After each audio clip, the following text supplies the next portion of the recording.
কাজে ৭১ নিয়ে আমাদেরকে তোমরা খেল দেখাতে চাও, ৭১-এ আমাদের হাজারো প্রশ্ন আছে, তোমরা জবাব দিতে পারবা না। আমরা এখন থেকে প্রশ্ন করব তোমাদেরকে, তোমাদের প্রশ্নের আর জবাব দেব না, আমাদের প্রশ্নের জবাব দিতে হবে। শেখ মুজিব 25 তারিখ রাতেও স্বাধীনতার ঘোষণা না দিয়ে তিনি পাকিস্তান ফিরে গিয়ে স্বেচ্ছায় কারাবরণ করেছেন। আমরা এটার জবাব চাই। অধিকন্তু মুক্তিযুদ্ধের ঘোষণাপত্রে কোনো সমাজতন্ত্রের কথা ছিল না, কোনো ধর্ম নিরপেক্ষতার কথা ছিল না। 1970 সালের আওয়ামী ম্যানিফেস্টোতেও সমাজতন্ত্রের কথা ছিল না, ধর্ম নিরপেক্ষতার কথা ছিল না। কাজে অনৈতিকভাবে বাংলাদেশের সংবিধানে কেন ধর্ম নিরপেক্ষতাবাদ, কেন সমাজতন্ত্রকে চাপিয়ে দেওয়া হয়েছিল, সেটার জবাব আমরা চাই।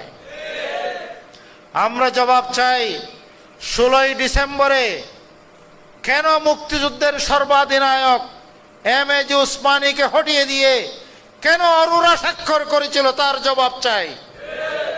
কেন মুক্তিযুদ্ধের বিপ্লবকে হাইজ্যাক করে এটাকে ভারত এবং পাকিস্তান যুদ্ধের আমল সৃষ্টি করা হয়েছিল, সেই জবাব আমরা চাই।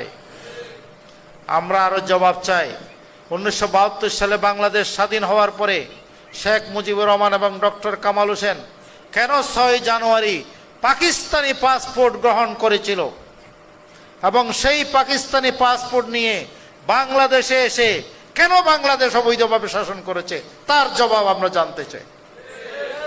তাদের উচিত ছিল সেই পাকিস্তানি পাসপোর্ট, লন্ডন হয়ে বাংলাদেশে 10ই জানুয়ারি এসেছেন, প্রথমেই আপনাকে পাকিস্তানি পাসপোর্ট সারেন্ডার করতে হবে, যেমন ভাবে অধ্যাপক গোলাম আজম সারেন্ডার করেছিল। এরপর আপনাকে বাংলাদেশের প্রতি হলফনামা দিতে হবে, তখনই আমি বাংলাদেশ শাসনের অধিকার পাবেন। কিন্তু ডক্টর কামাল বেঁচে আছেন, আমরা চ্যালেঞ্জ দিচ্ছি। তারা 6 জানুয়ারি 1972 সালে পাকিস্তানি পাসপোর্ট নিয়ে লন্ডন হয়ে বাংলাদেশে এসেছেন। সেই পাসপোর্ট সারেন্ডার করা, বাংলাদেশের প্রতি হলফনামা দেওয়ার কোনো ঐতিহাসিক প্রমাণ তারা দেখাতে পারবে না।